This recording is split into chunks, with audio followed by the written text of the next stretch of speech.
আসসালামু আলাইকুম, কেমন আছেন সবাই? আলহামদুলিল্লাহ ভালো আছি। আজকে দেখাবো বৈরাগী মাছ রান্না। তো কড়াইতে তেল দিয়ে দিলাম। তেলটা গরম হওয়ার পরে রসুন কুচি আর পেঁয়াজ কুচি দিয়ে দিলাম।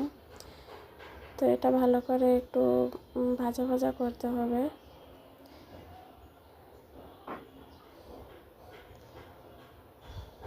তো পেঁয়াজটা ভাজা হয়ে গেছে, এরপরে সামান্য একটু পানি অ্যাড করে দিলাম, মশলাটা যাতে পুড়ে না যায়।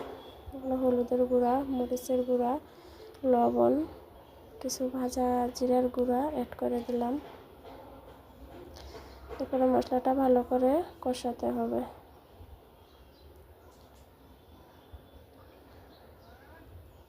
মশলা কষানোর শেষে একটা টমেটো কুচি করে রেখেছিলাম, টমেটোটা অ্যাড করে দিলাম।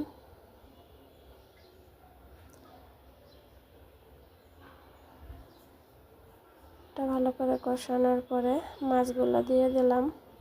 এই মাছগুলো আপনাদের এলাকায় কী নামে আপনারা বলেন বা চিনেন আমি জানি না, কিন্তু আমরা বৈরাগী মাছ বলে থাকি বরিশালের ভাষায়। তো মাছটা ভালো করে মশলার সাথে মিশিয়ে দিব।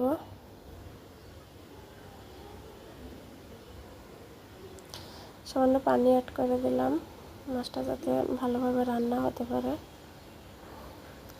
মাছ রান্না করতে তেমন সময় লাগে না, খুব অল্প সময়ে মাছ রান্না করা যায়।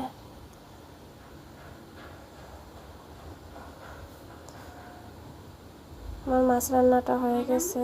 ধনিয়া পাতা নেই তাই দিতে পারিনি, আপনারা ধনিয়া পাতা দিয়ে খেয়ে দেখবেন, খুব ভালো লাগে।